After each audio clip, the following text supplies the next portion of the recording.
hearings. And we'll make sure that both of us get plenty of experience tonight. 1265th Street. I will recuse myself due to possible conflicts of interest on this item. So, Vice Chair Koo, you're on. Thank you. Do they need to set up? Or?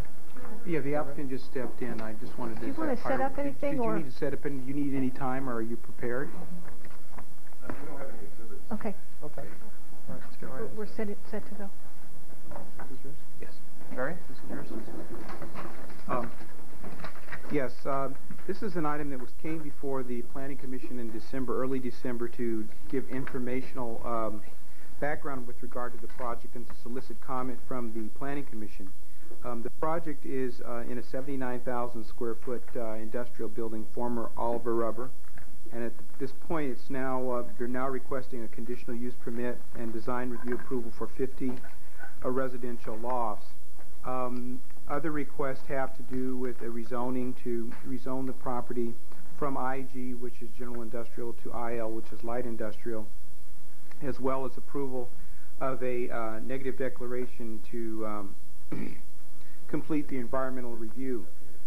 Before I get into the meat of the report, I'd like to make a few comments based upon some commissioner comments and some new developments that have occurred with regard to the project.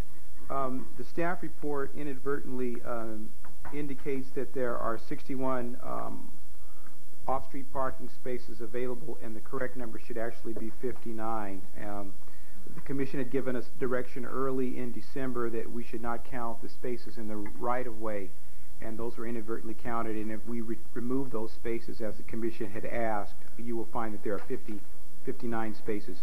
What that means is that the project is actually 4 spaces short from the required parking. There is also an issue that has to do with the rezoning, and I'm going to turn it over briefly to the Assistant City Attorney, but what I wanted to do was to give you some kind of indication as to what happened and why we are going to ask you to get some further clarification from the City Attorney.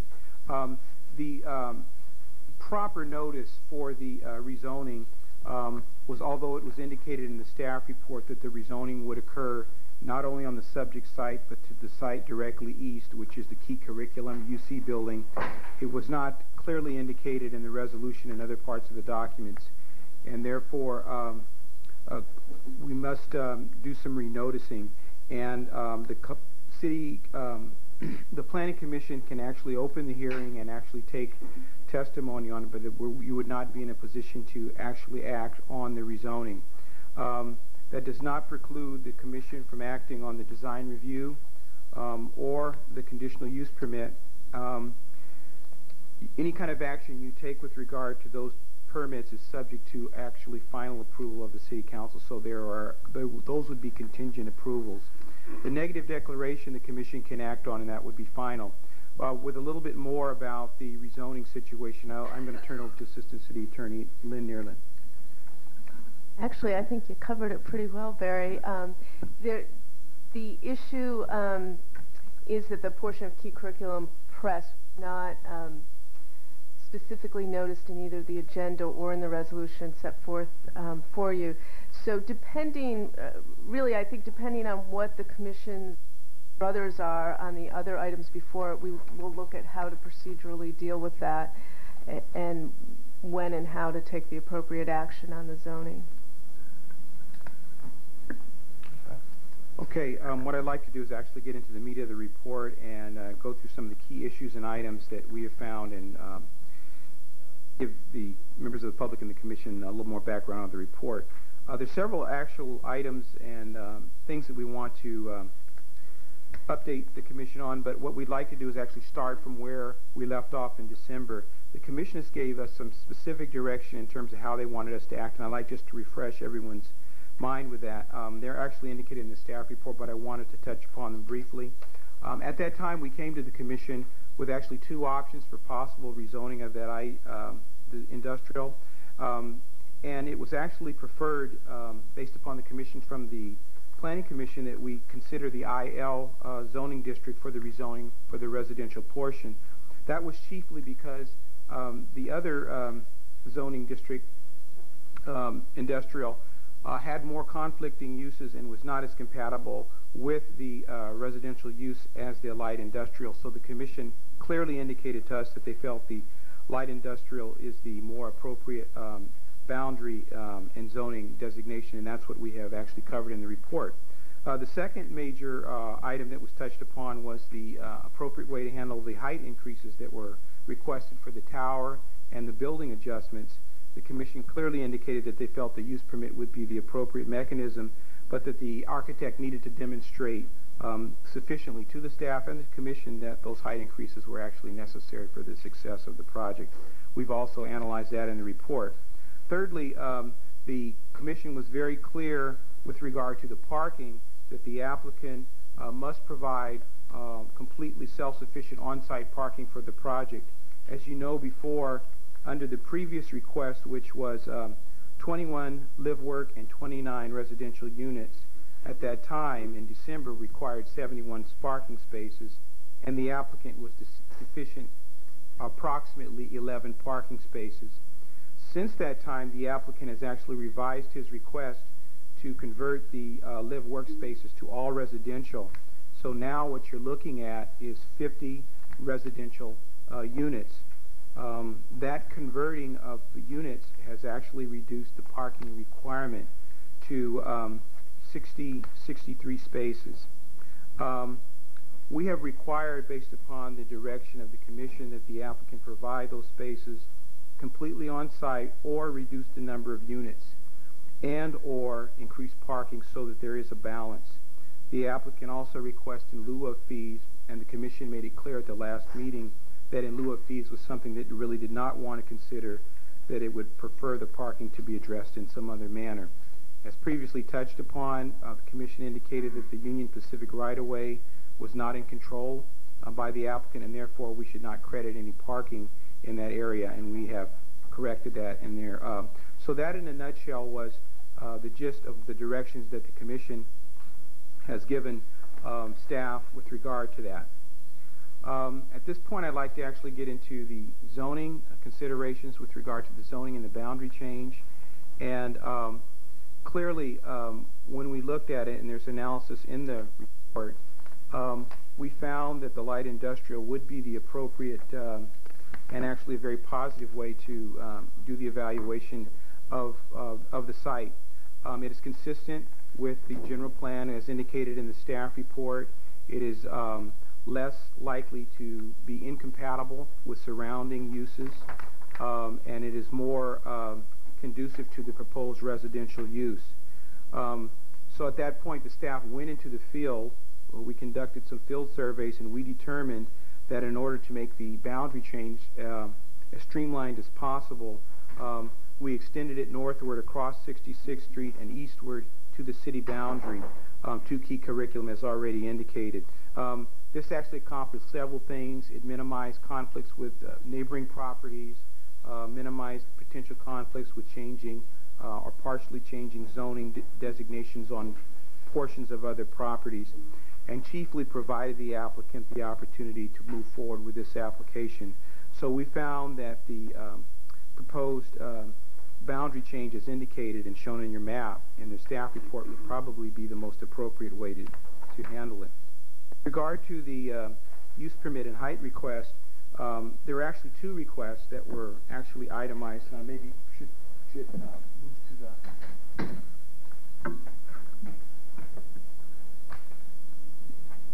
I don't have one, but you can pull that up. Yeah.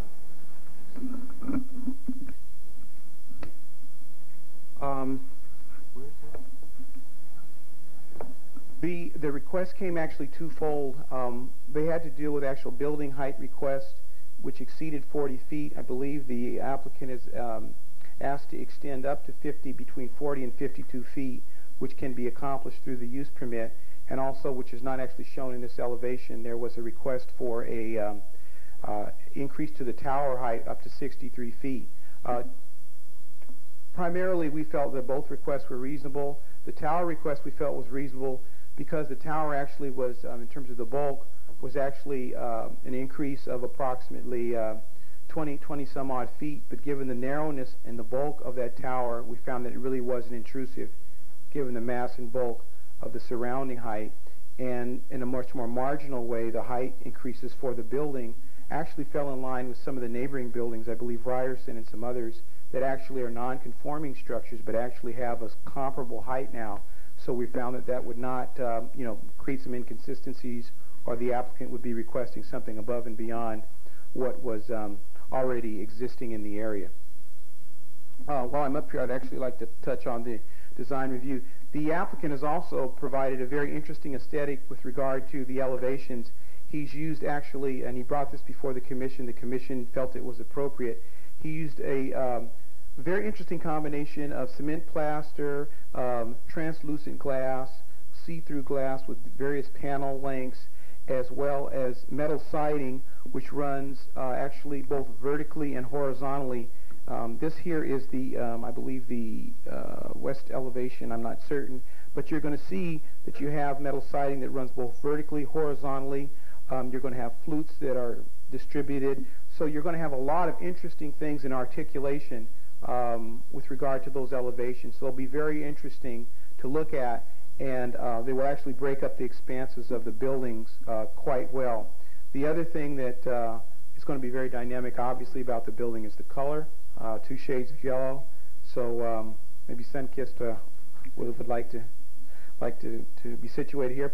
But we're finding that the elevations provided a very interesting way to approach the massive reuse of that industrial building.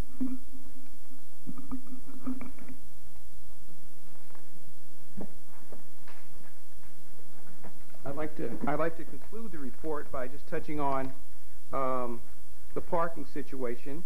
As indicated previously before, the request was for 71 spaces, and now with the change to the residential units, it's now 59 spaces. At this point, we're 4 spaces short. We have presented 3 options for the review and approval of the Planning Commission with regard to how to address the 4 spaces shortfall. I'd like to briefly cover those. Option number 1 basically deals with the elimination of 2 proposed units, and by eliminating those 2 units, when you factor in guest parking, you would actually save about 3.75 spaces, rounding up. That's the 4 spaces deficient. Option number 2 would require that 1 unit be eliminated, and 1 additional off-street parking space would be added, and that would also tend to balance out the required 4 spaces problem. The option number 3, actually, the Commission has the opportunity, if it feels that the parking is insufficient, to actually deny the request. We typically don't do that, but the Commission does have that as an option. So we do not feel that a variance is warranted in this instance, primarily because the building, because of significant, I believe, 14,000 square feet of demolition, the applicant has a real good opportunity to redesign and place the required parking on site. So he's not really restricted by having a building footprint or limitation. So with that in mind, it would be very difficult to make the required findings for a variance given that particular situation. And as again, I've already touched upon the design review issues. So with that, we are not formally making a recommendation with regard to that. We would actually ask that the Commission talk the item over, provide guidance. You do have the latitude to act on the use permit and the design review as indicated, contingent upon further approval by City Council with regard to the rezoning. And the Commission may also act on the negative declaration. And we would ask that if you decide to consider the rezoning, you simply take testimony and allow this to be further noticed. That concludes our staff report. Thank you. Thanks, Ray. Any questions of staff? I've got one. Has there been any headway on the parking? Where does that stand right now? The parking at this point is deficient 4 spaces. The applicant changed the mixture of unit types to eliminate some of the parking requirements that you reviewed in December, and has requested that you consider an in-lieu fee for those 4 spaces, despite what staff believes was a fairly clear direction from you in December that that would not be acceptable. In the interim, we have also looked at the physical impacts associated with on-street parking capacity in the area and have determined that the 4 spaces could probably be absorbed at least when the peak demand for residential parking is the highest, which is during the evening. There seems to be plenty of space, as is outlined in your parking survey. So we have not found a physical impact under CEQA. So at this point, it is a policy determination for the Commission about what they want to do. We've outlined three options for you in the staff report up on the chart there, as well as the applicant's request that you consider an in-lieu fee. So that's where it stands. Okay, I have one more question, if I may. If I recall correctly, we started out with a large number of live work, and then we brought that down, and now we're, what, all residential? Yes, it was, the combination was 21 live work and 29 residential lofts, and in response to your concern about the parking requirements or about that 11 space deficiency noted during the December meeting, the applicant, because he could, kept the number of units constant, but in changing from a live work to a residential standard, the parking requirement is effectively decreased. Well, I'll be quite honest with you. I would not go for the zoning change if that's a completely residential building, because I thought our thought process was that we were going to have the live work to be a buffer between the industrial and the residential. Am I wrong in that? That was part of the flavor of the discussion at the last meeting. But So, you also looked at a number of ways to accommodate the residential units within the context of the IG and IL district, and decided that you would probably be favorably inclined to look upon a zoning district boundary change rather than incorporating housing into the IG zone. We decided that that wouldn't be a good idea. We needed a heavy industrial zone to be kept sort of heavy industrial, but that the IL zone was probably a good way to approach it, extending that in a way certain, and that's what we've brought back to you. But in the interim, the applicant made the further change of changing this from a completely, from a mixed live-work residential to a completely residential loft project. yeah, this is not in the cooperation with the way the city wants to grow this area at all. It is not cooperative as far as I'm concerned, and there's no way that I will ever vote for this. Any other questions to staff? Okay. Public comments?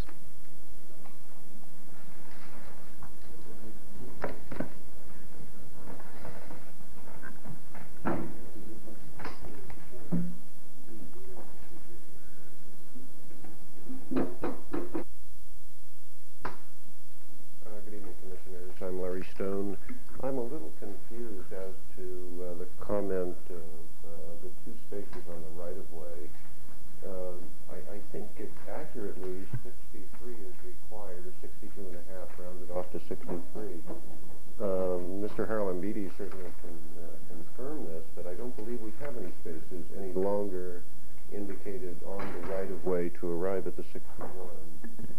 That was in reference to the number being incorrect in the staff report. So that has been corrected, by our account tonight, but that's what we were referring to. Well, therefore, that leaves us 2 parking spaces short. No, actually, at this point, there's 63 spaces that are required. And we have 61 And we have 59 spaces that the planning director and I actually went through and counted, and we were able to verify 59 spaces. So 63 from 59 leaves a shortfall of 4 spaces. Is that correct? And certainly there is a shortfall. Is that your understanding? Lift the microphone a little bit. It's not picking you up. Oh, falling apart. So maybe we can go through the parking space by space so that we have a clear indication of the amount of off-street parking provided, just to make sure I'm not. we're on the same page. I'm not perfectly clear at this point. I don't need to know. I mean, it seems to me that that the commission can say that if the project comes this close or meets the parking requirements or what. We don't need to count every parking space tonight with all of us present. if we can simply say that this is the standard and it's approved if it has so many parking spaces, and then later somebody can go through the plans.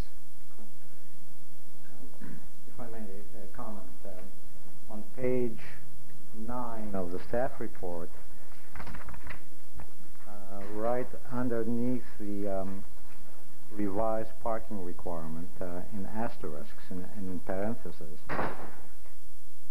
it states this calculation includes 2 motorcycle parking areas, 1 bicycle parking area, and a tandem space, thereby providing the equivalent of 4 parking spaces. Now, if that is a correct, that is a correct determination. Now, if a tandem space can qualify for a parking space, and 2 motorcycle parking areas and 1 bicycle parking area qualifies for 2 and 1 for a total of 3 parking spaces, then we do have 61 parking spaces. I can't remember. Is it 3-to-1 motorcycles and 6-to-1? And 6-to-1 bicycles? Yes. So you need to provide 6 bicycle parking spaces and 3 motorcycle parking spaces in order to get an aggregate of 2 or 1 each more parking spaces. And they have That's enough my physical space that they've indicated can do that. that they can do that. Okay, so that qualifies. So therefore, And we a have tandem space I know qualifies. I know. So in that case, we have 61 parking spaces. Oh. I don't, as Andy said, I guess I would rather not get into parking space by parking space at this point. Unless you want us to, we could go through it. We have a parking deficit no matter how we count. It's either 2 or 4 spaces. Well, but we don't need to know the answer to that to continue talking. Right. We can say, the commission can say, if you have 61, you're approved, and if you don't, you're not, or we can say you can be 1 short, or we can say whatever, we can discuss that in theory without knowing the exact number at this moment. That's correct. And you can agree on an approach to determine whether they'll fully meet the parking requirement for the 50 units, or whether you are going to reduce the density, or whether they're going to provide more parking on site, or whether that you're going to consider an in-lieu fee. Those are the options. Personally, I'd much prefer that approach, because once we start counting parking spaces, I know where we're going. Then you get to aisle dimensions and parking space dimensions, and you get into all the fine points of the requirements of the zoning ordinance, and I don't want to go there tonight. Well, the only footnote to what you're saying, Andy, is the fact that if we are 2 short, it's possibly one consideration. If we are 4 short, it makes it a little more onerous on the developer to provide that. Yeah. That's the only nuance here that we are dealing with. I think there's another nuance, and that is the mix of residential and live work, which may change the parking. Yeah. I mean, the actual use of the live work and the residential, we feel, would be the same whether it was called live work or whether it is called residential. And I think the notion at the last meeting that I think it was Mr. Germain who indicated that in lieu was not a great idea or didn't look favorably at it was because there were several spaces that we were short, whereas now I think we're short 2 spaces. One additional factor, which in the parking study that I don't think was considered, is Mr. Rasmussen's, our neighbor, developing his parking lot of 58 spaces across the street on 65th. And I don't think that was considered in the parking study, which will take all of his employees and customers and move them effectively off of the street entirely. From a practical standpoint, I simply, when I'm over in the area, there's never anybody on 66th Street. There just is a great deal of parking.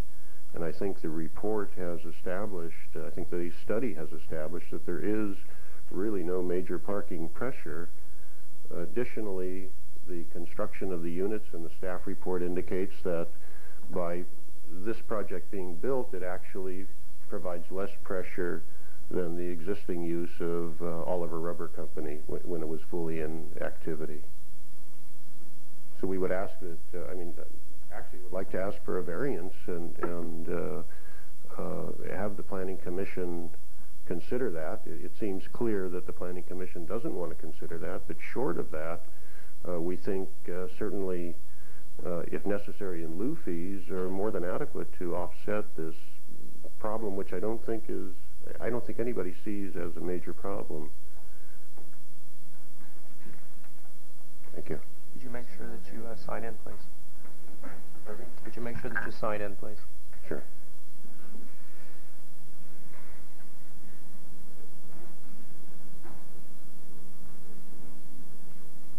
Thank you. Are there any other citizens to be heard? Can you please reintroduce My name is yourself John. and sign in? Sure. My name is John Grove. I'm with NPH Architects. I just wanted to discuss shortly the difficulty of finding more parking spaces on this site, because there was a comment saying that staff believed that given the amount of demolition on the site that it implied that another parking scheme would find those additional 4 parking spaces. And I would invite the commissioners to ask the commissioner, who is an architect on the board here, that about the difficulty of accommodating a rectilinear system of parking in a triangular area.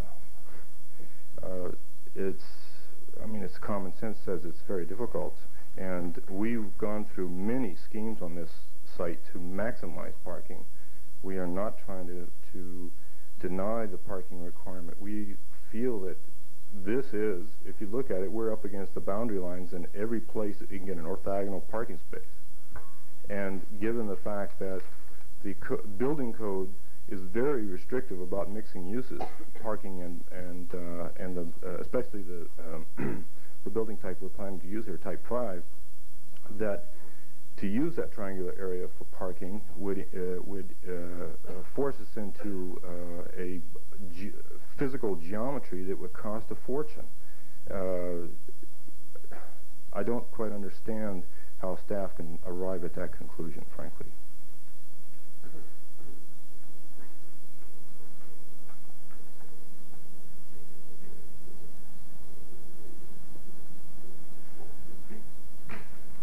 Thanks.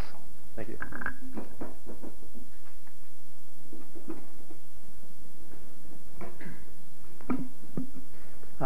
My name is Nicholas Harlan-Bees. I'm the applicant on this project, and I'm not exactly sure, having heard Mr. Lutz's comment regarding the change of the mix between live work and residential lofts, how the discussion and the disposition of this project is going to proceed. But I do have a couple of concerns regarding the staff report, and these are relatively minor.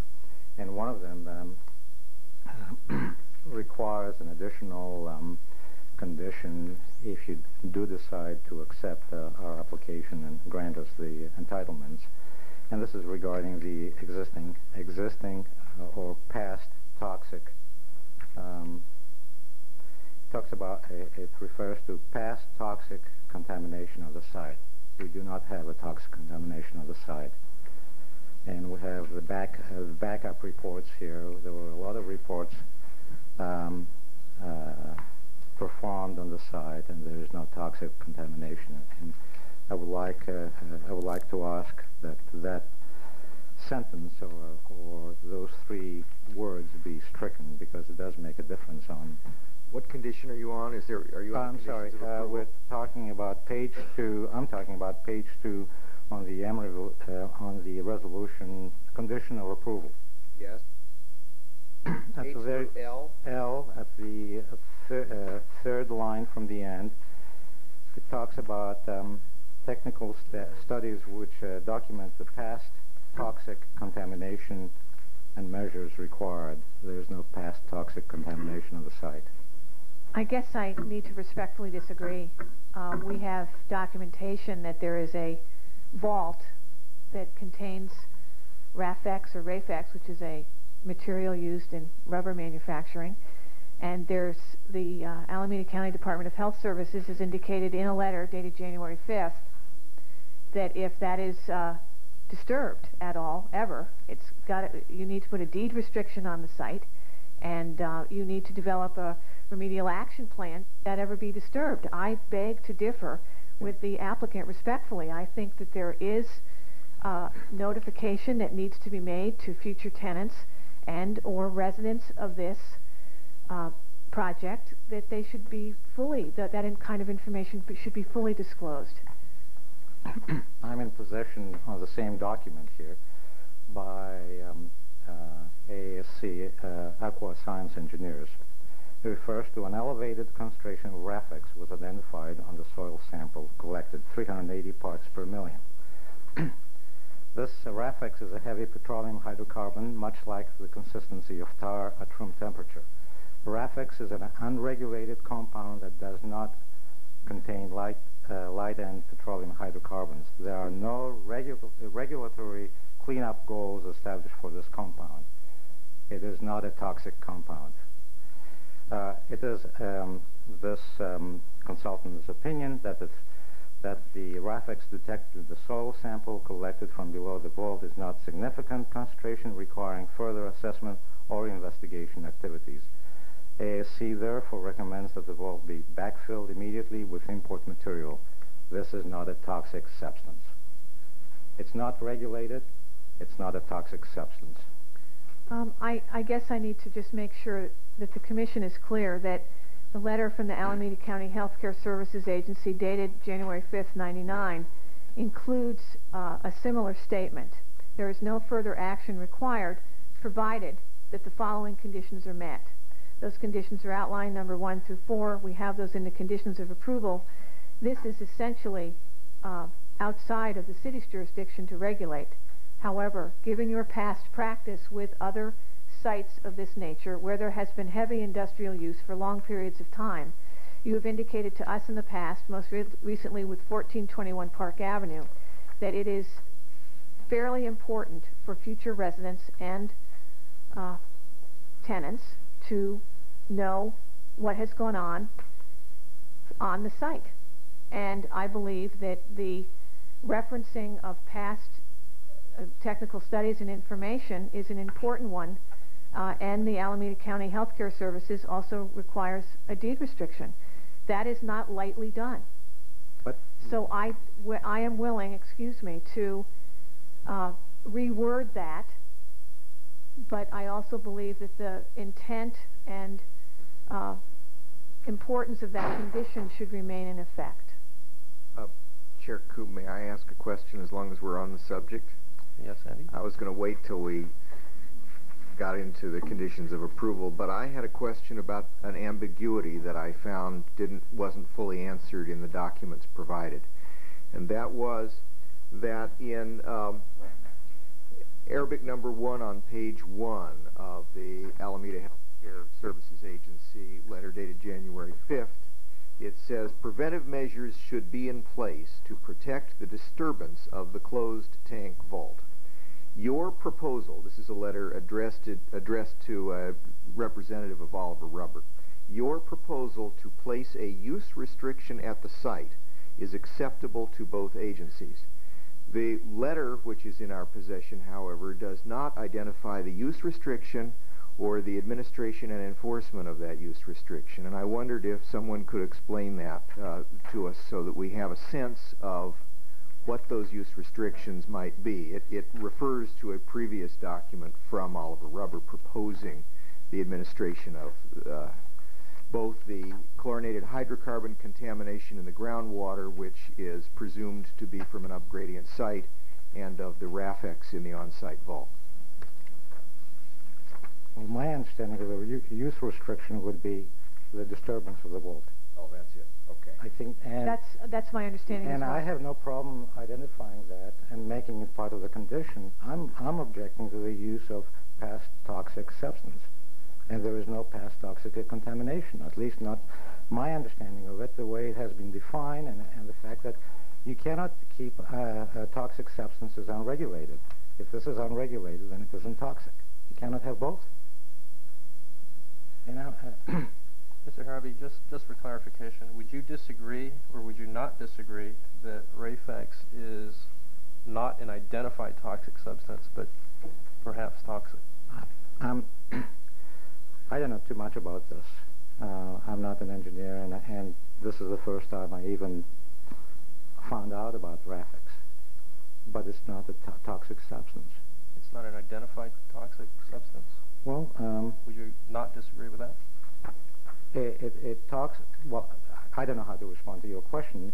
I'm referring to the consultant saying that there is no cleanup required on this substance as long as you contain it and you leave it undisturbed. I don't know what to make out of it other than the fact that it makes a profound difference to me in terms of application for a construction loan. It raises all kinds of red flags to a banker, to a loan officer, and that's my concern. Is it your intent that these will be rented apartments or condominiums? Oh, probably both. Probably both. Yes. Well, the condition number 3 requires the recordation of this. No problem. Okay. It's just that I don't want to see it as a past toxic substance. It's the word toxic. That's right. That's the issue here. What if we name them? Chlorinated hydrocarbons in the groundwater and RAFEX in a vault identified on such and such and such a thing. Just Yeah, call I mean, out. I think we can work on wording that would be acceptable, but I do believe that there has to be that statement that we would like to be provided to all notice to all lease and sales documents. I have no problem Needs with to that clearly either. identify the kind. We could name the. If you name all the substances that are contained in the January 5th letter. Yeah, or refer to the January 5th letter. Right. Or just no problem. Or refer to the January 5th letter, something like That's that. right. Okay. And one other, even, well, relatively minor, on page, let's see, one of the conditions.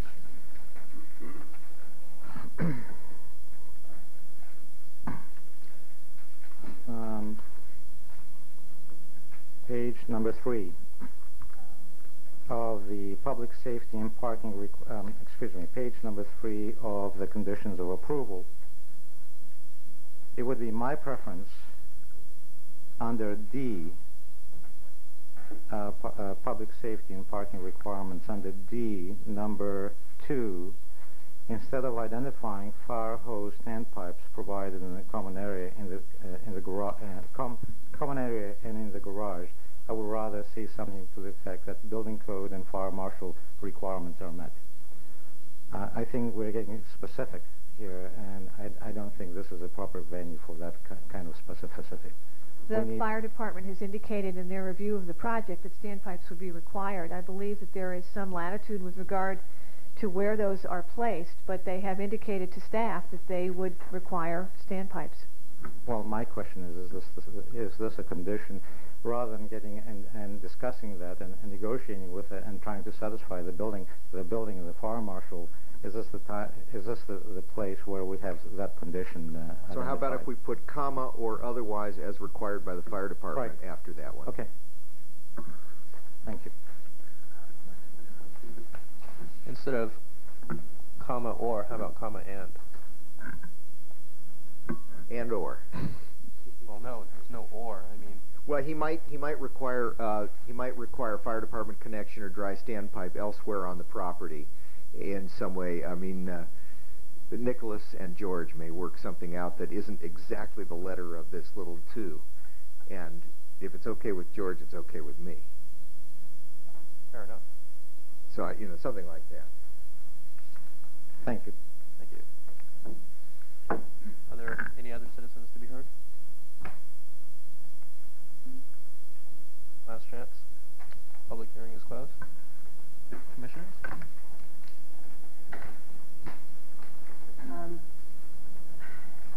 I am really getting tired about how everybody is manipulating what the units are based on the parking.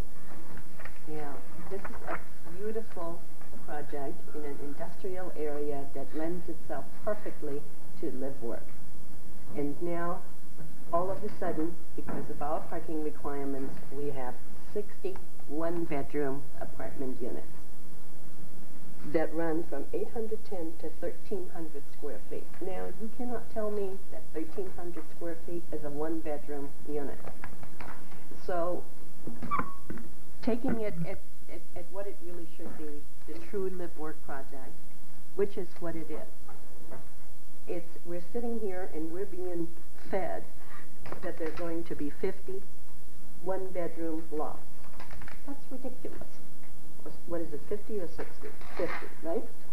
50. They're all going to put in a goddamn wall and put in a second bedroom.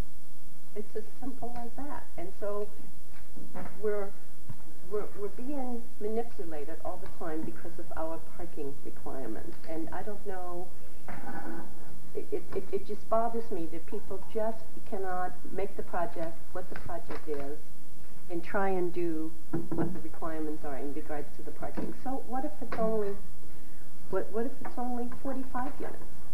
So that means it's not economically feasible for you to do it, right? Yeah, so here we go again, you know, so then we've got to eventually say, well, then nothing happens, and we'll just wait for the next guy to come along that wants to develop it. Because we just cannot be having a project that comes in. I wasn't here last month, so I don't know what you all talked about, but it sure sounded from, you know, that this was a genuine live-work project, and now all of a sudden it's a damn apartment building with 51 bedroom units in an industrial area. I'm sorry, I just don't buy that. Those are my only comments. So I'm not giving any variance on parking whatsoever. Chair Koo, can I just one a comment to staff or a question to staff? I recall something of this nature when we were going through with Grove Valve in terms of their parking and what they eventually had to do with their building to accommodate the parking. Wasn't that a substantial situation for them?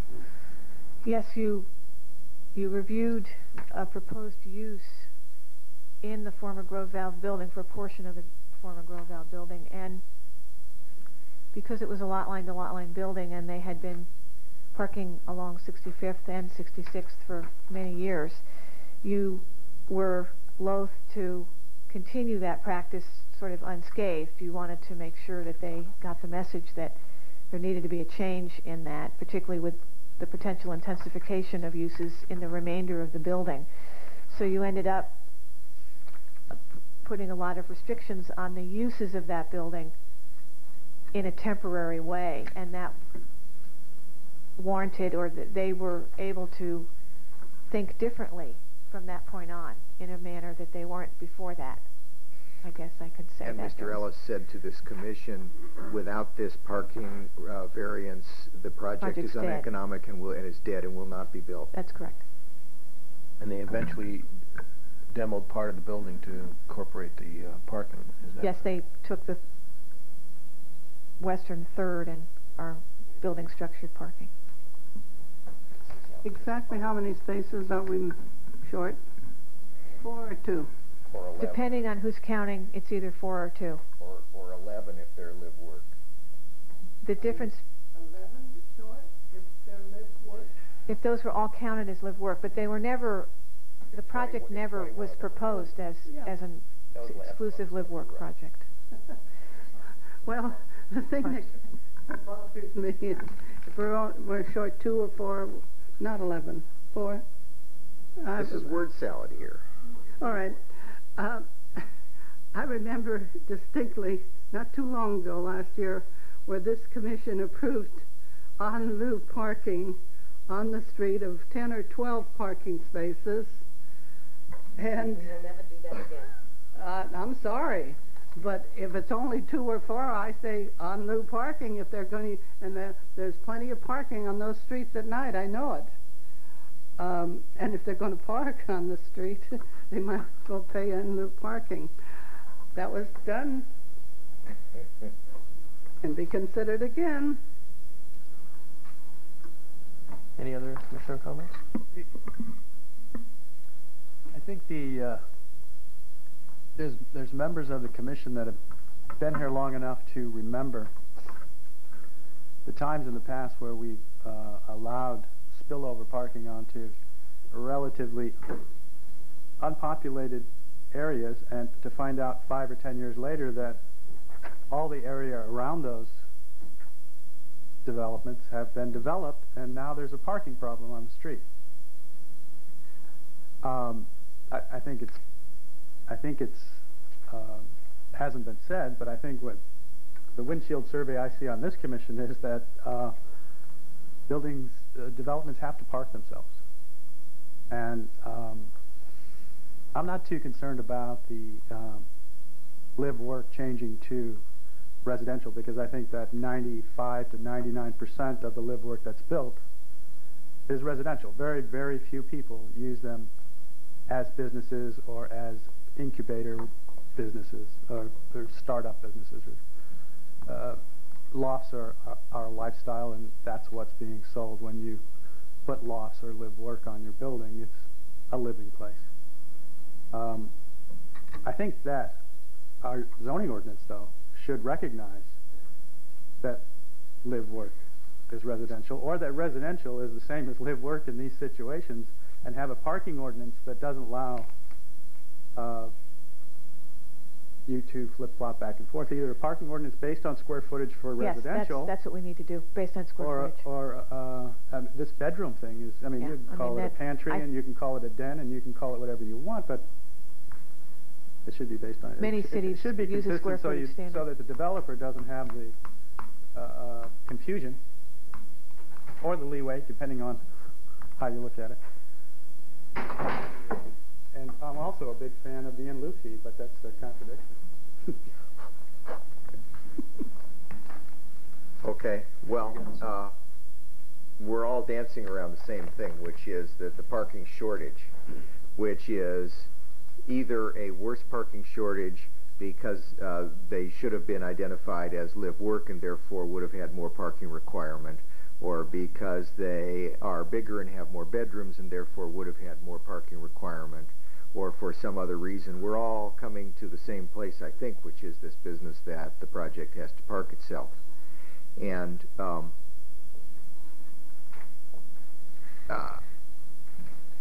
we talked last month about what is a bedroom, and I got confused by the end of the conversation. But Chris alluded to the fact that these bigger units have second bedrooms in them. There's no doubt about it. And you can stamp the word office all over them and it doesn't matter. My recollection is that the UBC sets a standard, a window of a certain size with a sill no higher than 44 inches and a certain amount of fresh air and light and all that sort of thing. And there's a definition of a sleeping room in the building code. And I would propose that if this commission is of a mind to approve the project, and if the commission wants to approve the project contingent on the various future actions and on its parking itself, that when you get to the option 2 under Roman numeral 2B, where it says final plan submitted for the building permit shall be revised so that the number of off-street parking spaces required by Emeryville Municipal Code blah blah is met by eliminating units, adding more parking, or a combination of both. That's sort of a performance thing that says if they can come up with enough parking under the zoning ordinance to park themselves, then the project can be approved. And I was going to suggest adding the words in that any room which meets the building code requirements for a bedroom shall be counted as such for parking requirements. And then let them battle it out with the building department. Next it gets it out of this room. You know, we talked about that last time. And what did we decide? And our argument was actually opposite of what you just said, because there were rooms there that were not bedrooms. They didn't have an exitway, they didn't have a window, and they were labeled as offices. And somebody mentioned that they're labeled as offices on the drawings, but they can potentially be used as bedrooms. And I mentioned that while, yes, that's true, we shouldn't hold them to that standard because those rooms are not safe bedrooms. Right. So I'm saying only if they meet the standards for safe bedrooms do we call them bedrooms for parking purposes. Okay. There are a few in the... I did a quick flip through the drawings on my way over here tonight, and I found some rooms that I called office that I thought were bedrooms that had the that appeared to me to meet the window the various requirements for bedrooms. And so not all the offices by any means, but some of them. So what we have is a room that can potentially be classified by this standard 3 ways: either an office in a live-work office, a bedroom as in a second bedroom, or a storage room. because it doesn't fit either one of those criteria. Right. If you recall, last month we also had that study session on the other project, the Remar, the Continental Baking, and they had that office, Same deal. but it was set in kind of in the middle.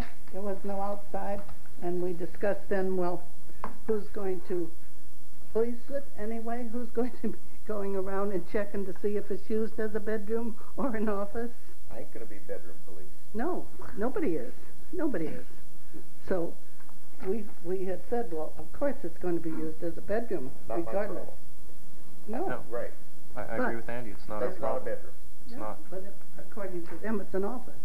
Well, if we acknowledge a room that cannot safely be used as a bedroom, we open up ourselves to Yeah. lots of problems. Yeah, no, I agree with you. That's good.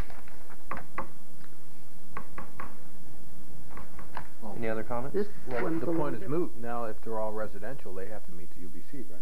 No, they can be. You No, can they you can- can have they an can office have in a a home, and you can have a study. storeroom in a home. If it you know, it's got to have a certain minimum square footage to be a legal bedroom, and it has to. I forget what all the performance standards are, but there's a set of standards, and if it meets all those standards, then we have a legitimate reason to call it a bedroom. And if it's a bedroom, then that's part of the counting for parking. I mean, the parking provisions of our zoning ordinance provide for another parking space if you got a second bedroom, as I recall. Isn't that right? Something like there's some increase. Yes, 2 or more bedrooms is 1.5 spaces a unit, so you're up at the live-work standard again. Right. I'd like to get a clarification from Barry and potentially Claudia. What is your comfort level that these are 1-bedroom units with a bonus room, or that they are 2 bedrooms? We were always concerned, and that's the point we were hoping to make at the last meeting, that because there is that ambiguity, our practical history is that they are always used as a bedroom. So regardless of really how it's labeled or whether it's legal or whatnot, practically speaking, they are used, and our hope was to bring that to the attention. Obviously, the commission has understood that very well. But the thinking was that if we looked at it strictly from a 1-bedroom space when you're in excess of 1,000 or 1,300 square feet, we know the reality is that it will be underparked, and there will be impacts regarding people scrambling for parking. So it would not be unreasonable for a commissioner to feel that this is legitimate 2-bedroom units, that there are legitimate 2-bedroom units. It would not be unreasonable. Your direction at the last meeting was that if those rooms did not meet building code standards for sleeping rooms, that they'd not be counted as a sleeping room, and therefore we have recommended and found no impact with regard to 51-bedroom units. And we have counted the 51-bedroom units as 1-bedroom units because only 1 bedroom is shown. Well, And Andy, even though some of the units are quite large. Andy, did you find some units that Yeah, could there's be 2 there's some bedrooms? 150 square foot rooms with big windows, and they are not passageways through to another room. There are some units in there with those kind of rooms in them. But if we don't want to go down the road of talking about what's a legal bedroom, the alternative way is what Commissioners Lutz and Owens discussed, which is, you know, maybe some of these units really are live-work, in which case they have a 1.5 park requirement. And we don't have to talk about bedrooms. If we just say, okay, a certain number of these units are live-work like they were last month, remember last month? Then we can say they have a different parking requirement without having to get into the fine points of what's a bedroom. Well, just for clarification, isn't a live-work unit, doesn't that have the same requirements as a 2-bedroom, both 1.5? Yeah. Yes. So it's not a question of is it a live-work or bedroom. It's a question of is it one of those two or just a bedroom and a non-bedroom, non-office. Yeah, but if we call it live-work, we don't have to discuss whether that other room's a bedroom or not. It requires 1.5 parking spaces without us. Is that our option? Sure, we can call them whatever we want. Are you comfortable with that? I would respectfully submit that it's not that easy because the applicant has not applied at this time for a live-work project. He's applied for a residential loft project. It's true. Yeah, we could approve it on condition that the application be modified so that it reflects what we believe to be the accurate identification of the use of the units as live-work. And if we make the findings that we believe that these are, as previously described, live-work units in substantial numbers, then we can say that the approval is contingent on the applicant's revision of the application to accurately represent the uses and purposes of the project. I'm really uncomfortable doing. I'm taking these as face value. The applicant has presented 51 bedroom units, and I have no reason to believe that is not what he intended. I have no reason to believe that there's any manipulation going on here with the zoning ordinance or with the building code. What's on the table here is 51 bedroom units that are lacking a certain number of parking spaces. And I think that's well, that's maybe one person's viewpoint. I take into some other issues, and that is we're not in a vacuum here. We've been through a lot of projects before, and I get concerned when people start talking about whether this is toxic or not, changing uses based on some requirements, etc. And our experience with developers who are reluctant right out of the get-go has not been the best. We have a lot of developers that are willing to work with staff and make the projects work. Andy's development is a perfect case in point, I think. And you know, I think we should hold to that standard. I'm uncomfortable with the commission saying you applied for this, but we'll approve it if you revise it and change your application. I'm not too happy about that. Also, when you brought up the toxic things, I'm very uncomfortable with what I heard as the resolution. Just basically what was presented was, let's leave it alone. I think we have an obligation to be responsible about things that aren't currently identified, and that doesn't mean that there's something wrong with it. But if the ground shakes and that vault breaks, or is that not a reasonable assumption that could happen? I mean, how secure is this vault? I don't know. I haven't discussed with the consultant how secure that is. They were supposed to secure it, make sure that it's sort of entombed. But the fact that if there's any disturbance to that vault, they need to prepare a health and safety plan for people who may be exposed to the ingredients or the materials within that vault speaks to the fact that there is potential contamination here. And that's what I wanted to make sure of in that condition that was outlined before you. Okay. Any other comments by commissioners?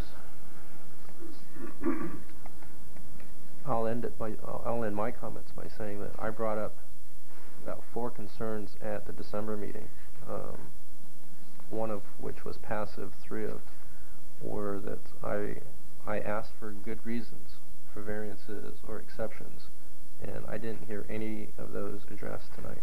I heard some potential solutions, but I didn't hear any reasons for it. I am ready to entertain motions. I just want to say one more. I think the problems that we're confronted with over this application are real, but the problems stem from policies of the city, the zoning ordinance and the parking ordinance, and the definition of what is live work and the definition of what is residential. And the applicant has merely taken advantage of the policies and the ordinances that we have, and lived up to them. I mean, he's totally in compliance with the ordinance, with the exception of the parking ordinance. But as far as what the applicant has been given as far as our zoning codes and all our ordinances, it is in compliance with the exception of parking. Okay.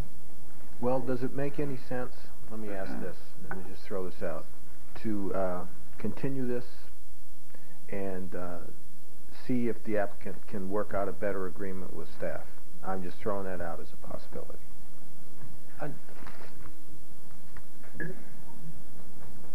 I've been faced with this, where parking is short, and the applicant is absolutely correct. There's very little that you can do with a parking area, assuming that it is efficient to begin with, and I will assume that this is efficient because it's very important to them. I don't think that they can get more parking out of this thing reasonably. At the same time, I think the solution is to decrease the number of units. Well, remember, that's what Grove Val said. But if they decrease the number of units, presumably you could offset a ground floor unit with a couple or three parking spaces, and the reduction of units coupled with the increase in parking spaces probably makes the problem go away. Mm-hmm. I don't know if this commission is going in the direction of approval, but if there's a motion for approval, I have a bunch of minor comments on the conditions of approval. I don't know if it's appropriate yet to go through the conditions of approval. Well, are we going to address Commissioner Lutz? Is that a motion to continue? Oh, okay. Why don't we just see if we can get this resolved? Okay, and let's say, why don't we just find out if there's a consensus on us making them comply with having the required parking? Yes. I'm sorry, what's the question? Are we going to require? Park themselves. Okay. Park themselves. It's the park themselves group. Okay. So we got a place to start. Well, what about the, again, I thought what we had discussed was the buffer between the industrial and the residential, which was one of the things that we had talked about in terms of blending the city and building it the proper way. I really think that's an illusion, Joe. I think that the live-work is going to be residential, and it's not much anything else. You might have 1 or 2% of all the live-work units in the city of Emeryville that are actually used for business. Well, I think the thought process behind that was there were certain expectations about industrial, an industrial urban setting out of live work that was not so much an expectation out of residential. And you know, we've been through the process where we've had developments go in as residential, and then there were a tremendous number of issues and complaints because it was in an urban setting. And that's what I think we were, and I'm not disagreeing with what your statement is. My thought process, though, and I think our thought process was the expectations of an urban setting is a live-work setting. If this is live-work, well, we know we're in an urban setting versus a residential, which may be on the other side of live-work. I thought that's where we were going. Maybe staff can, is that where, was staff? Well, they just put 260 parkings in the parking lot of Home Depot. Didn't they? I mean, it's kind of a, they just put 260 apartments in the parking lot of Home Depot. What, how many units? 240. 240, sorry. Don't mince words here. I mean. I just wanted to add one thing to Commissioner Lutz's comments. I think I do understand what he's saying to the extent that when people enter and move into a exclusively residential area, the expectation in terms of impacts, quiet noise in particular, is very high, as opposed to a mixed-use area where you're going to have ambient noise levels which are much higher. And I think the recent example, I don't know if it's a good one, was the co-housing project. I remember when that project originally came in, that and it seems to have somehow gotten that we talked about that issue quite extensively, and the mix, and it would be okay, and the applicant was fine, and they would notify. Unfortunately, the residents 5 years later weren't really privy to that conversation and came in, and noise was a real big issue, although it was discussed and agreed upon early that it was going to be a high noise level. They couldn't help it because of the street. So those issues, you know, from staff in terms of what we hear are actually very real. The expectation is that when you move in, no matter what's said, that it's residential, and we want it quiet, and it's very difficult to actually provide that and monitor and enforce it when you have these little vibrant, dynamic areas. So those are some issues. I don't know how important they are, but they are real. Well, the next escalation of condition Roman numeral 1L is that you make them sign it. That's why you put that in there. I mean, Roman numeral 1L is about that, right? And that was the one that Mr. Harlem-Beatties wanted to take the word toxic out of, because that's a document that's going to get put in their face. Now, do you want to ask them to sign it? That's pretty hard-nosed, but it makes it harder for the future people like the co-housing people you're describing to come back and complain about the drums across the street.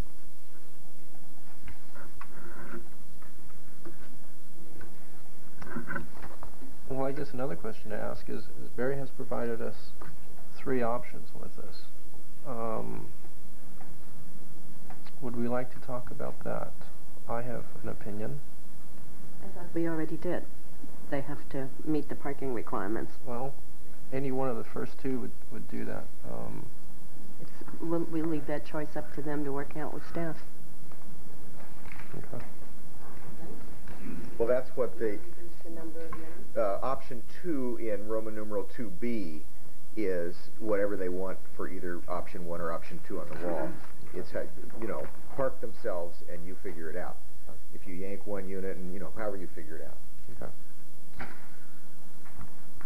Are we ready to make a motion? Keeping in mind that the staff has recommended that Resolution 99-2 be continued, is that correct?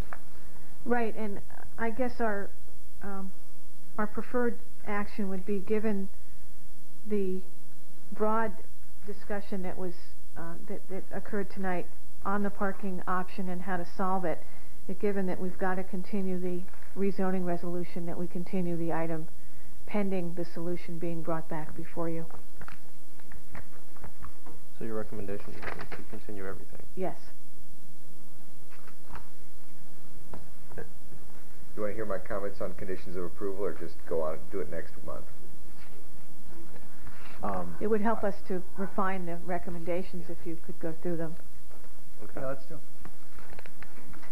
1D adds the Warburton-Myers and the Key Curriculum Press properties, as well as the subject property. I'm sorry, what was that? Roman numeral 1D would identify the Warburton-Myers drum as well as the Key Curriculum Press properties. Yes. As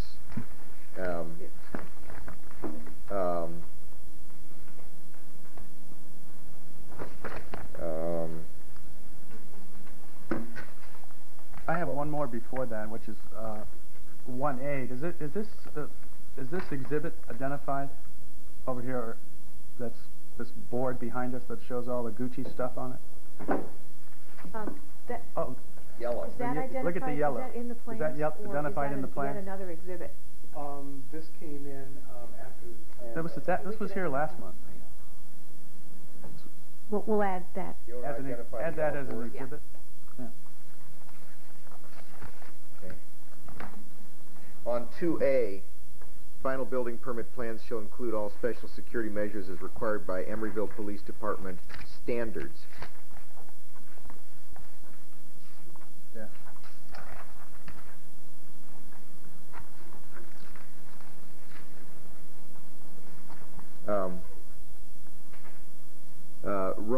D, Arabic 1, again, after the words Emeryville Fire Department, I would add the word standards.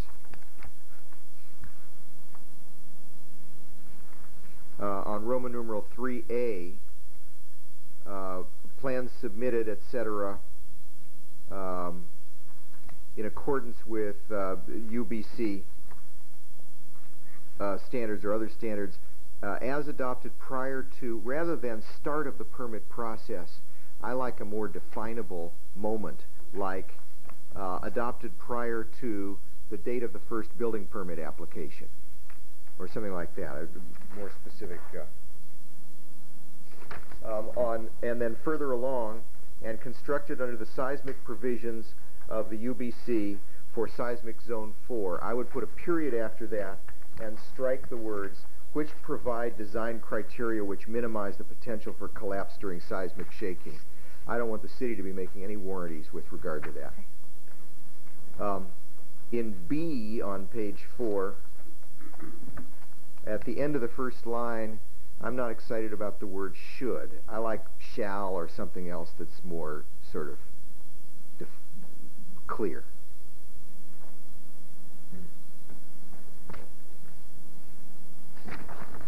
That's all I have.